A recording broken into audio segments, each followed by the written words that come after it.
said last year that Taylor Swift's vocal peers were Selena Gomez and Camila Cabello, I had a bunch of people in my comments, a lot of Swifties, dozens, if not hundreds of y'all saying, oh, her strength is songwriting. She's a songwriter. She's a lyricist. Ariana, Adele, Beyonce, they could never outright Taylor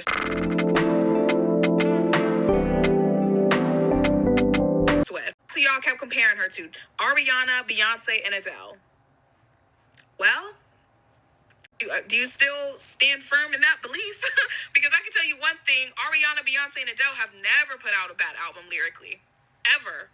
Ever. So now my question is, are you going to move the goalpost again to keep her on this pedestal? Are you going to keep moving the goalpost? Because you guys constantly and constantly for years compare her to artists who exceed her in every goddamn category, in production, in performance, in vocals and songwriting, but you keep moving the goalposts like, oh well, she may not be the best singer, but she's a better songwriter. Oh well, may not be the best performer, but she does this. So which is it? Because now she's just proven she can't write for shit. We already know she's not a strong vocalist, and y'all even said that in my comments. And she's not that good of a performer. So really, what is the new pedestal y'all are gonna put her on? And if we're going to give any sort of like the show of a life, the girl of what did you call show whatever show life whatever, if you're gonna give her that title, then we should, what are we giving Doja? What are we giving her?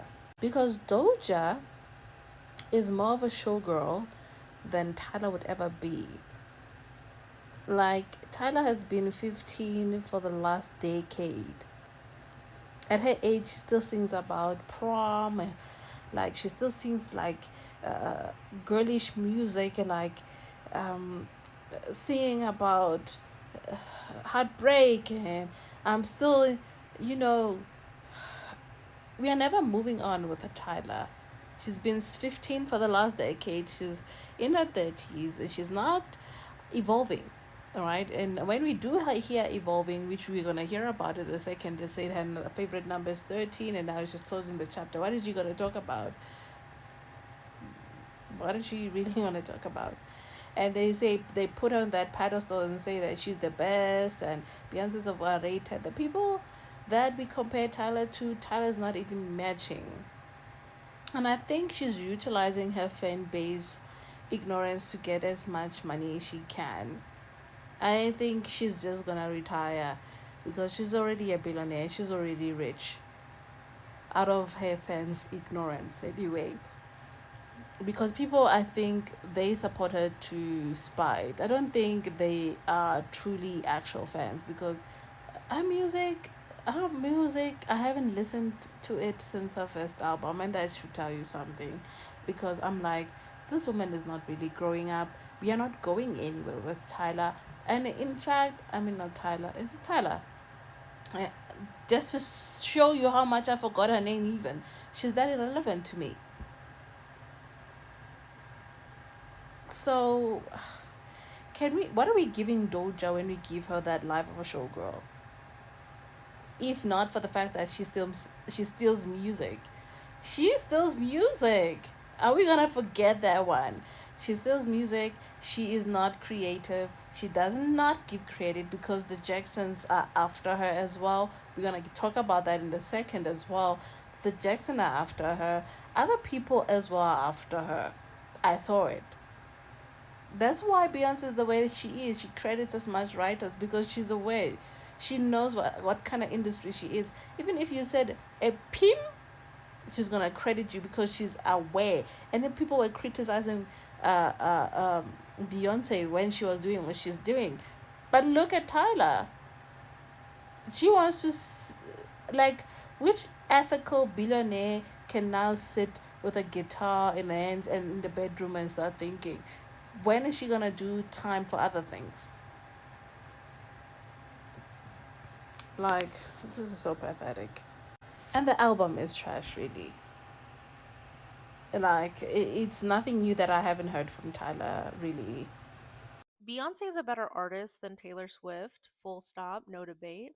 And she's also a better businesswoman. For years, the Swifties have been trolling the Beehive and saying that Beyonce is not as good of a songwriter, is not as good of an artist, because she credits so many other songwriters on her projects. For some reason, even though most of Taylor Swift's fans are also in their 30s, like Tay Tay, they still want to hold on to this like mythological idea of a billionaire pop star writing all of her songs by herself in her room with her acoustic guitar like she's 16. And that's just not reality. There's also nothing wrong with collaborating and working with amazing artists in the field. There's nothing wrong with giving credit where credit is due. And ever since 2013, with that Blurred Lines lawsuit where Marvin Gaye's estate sued Pharrell Williams and Robin Thicke, it's not even about bar for bar musical composition that requires a credit, but just the feeling of a song. And while many artists have spoken out about how like messed up it is and how it's changed the music industry, Beyonce isn't debating the standard set in the music industry. She understands it and she's not going to get got. So, yeah, she's going to credit any and all influences that might even have a slight chance of suing her in the aftermath. Because Beyonce understands who she is in the music industry. Beyonce understands that she will always be a target and doesn't give in to a victim complex. She understands what the business is, and she is not going to risk her work, her fortune, her success, her fame when she could just pay for a credit up front.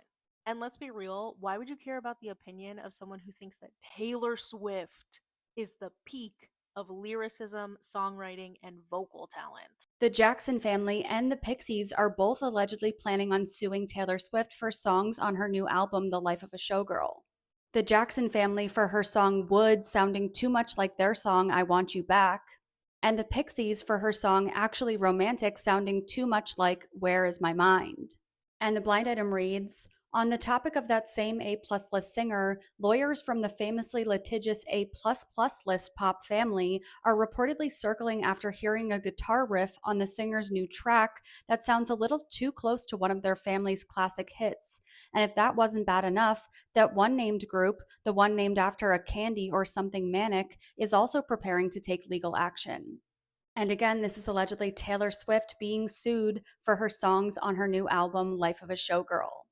And the related headline reads, Taylor Swift's Would song is not her original work, source claims. Taylor Swift's new album, Life of a Showgirl, has been overshadowed by controversy following allegations that a lot of songs sound like other songs you've heard before. Specifically, there are allegations that her song Would bears a strong resemblance to the Jackson 5's hit I Want You Back. Sources claim that the new track is an exact copy of the classic. Some are also accusing her of lifting the entire groove. I'm so sorry, this has to be said though. I truly believe the only reason that Taylor Swift is as famous as she is because the most average, like, unspectacular, boring, victim complex, self-absorbed girls who are so fucking hung up on their middle school boyfriend for cheating on them by the bleachers when they're like pushing 40 now, they see themselves in her. They're like, oh, that's me. And if she's that talentless and mid and boring, and she's that famous, she's a billionaire, then that means I can do it too. And it's very disturbing. You guys never do anything provocative. You never actually do anything meaningful. You just kind of like victimize yourself and cry about boys. The world is burning, babe. Hello? Y'all want my thoughts about Taylor Swift? Here are my thoughts. Taylor Swift is a white woman.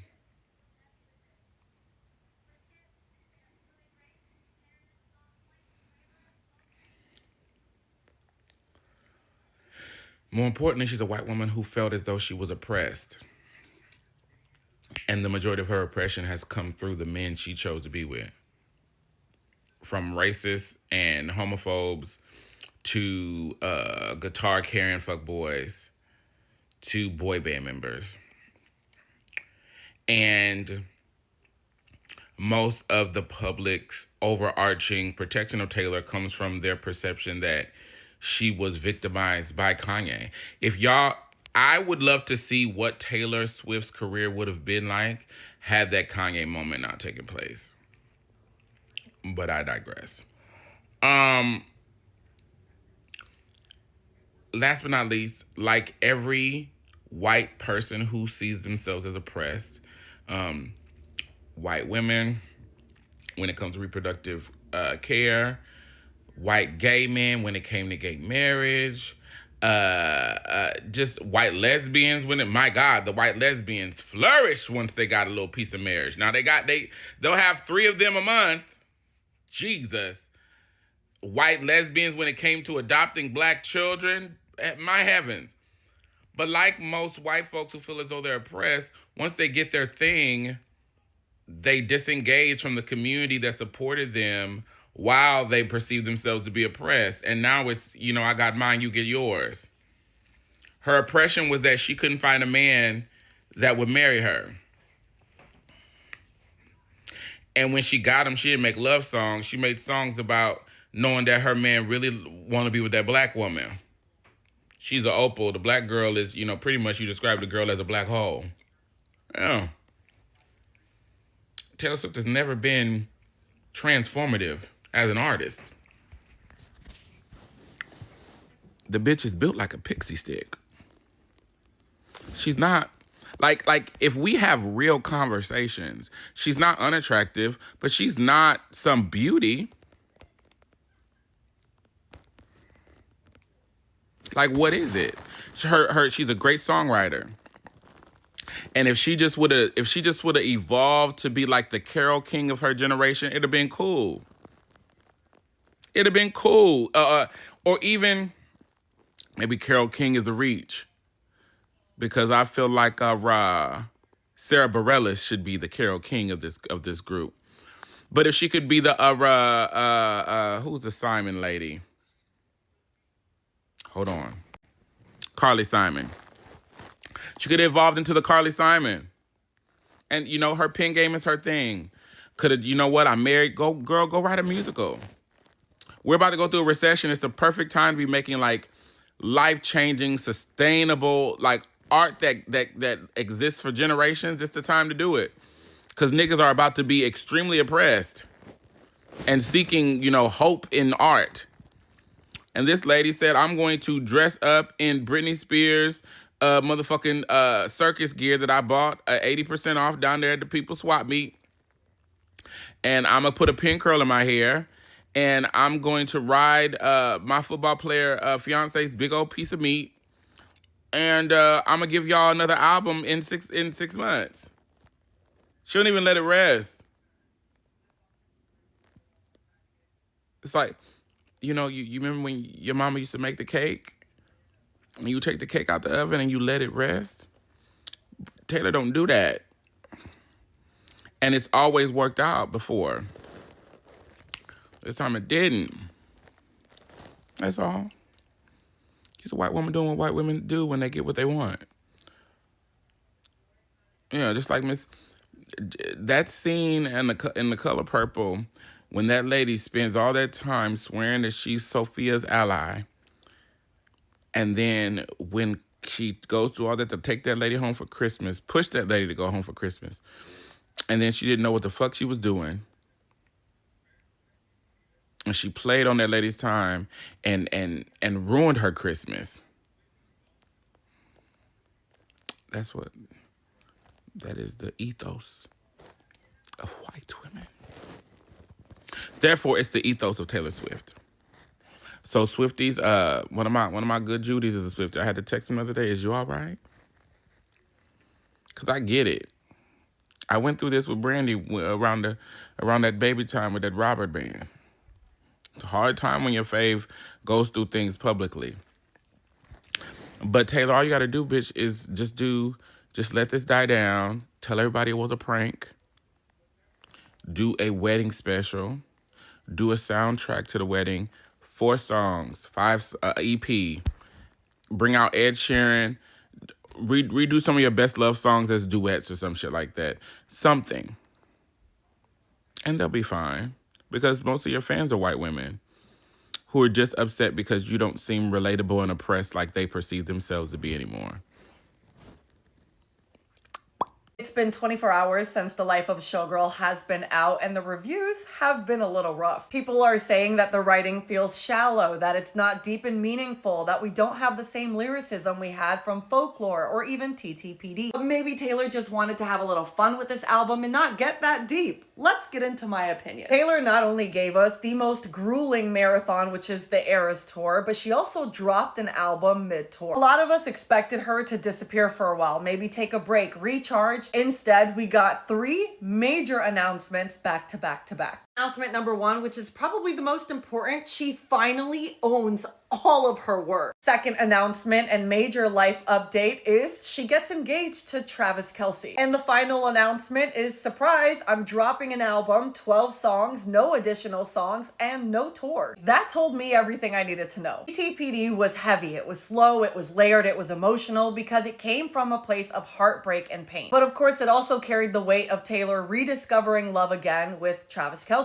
And it closed the book on probably one of the hardest chapters in her life, and this new album, The Life of a Showgirl, is the complete opposite. In my opinion, Taylor's likely going to be taking a very long break after this album, and this album really represents all of her previous work. If you actually pay attention to the sounds and the feelings you get with the song, it's OG Taylor. We know about the exit signs, we know about the orange door, and I feel like this is Taylor Swift wrapping up the 12 albums with joy, kind of almost like she's signing her name at the end of a letter. And obviously, if you're a Swiftie, you know Taylor Swift's favorite number is 13. To put focus on an album that doesn't exist, but she said it herself. She likes to plan years in advance, and I think she dropped this album on purpose because 13 is supposed to be the start of a new era. What is album 12 for? To close the loop on everything and have some fun. At the end of the day, not all her albums are going to be for everybody, but I do think it's a little funny that so many people complained about TTPD, how heavy it was, that they felt like we were reading a thesaurus,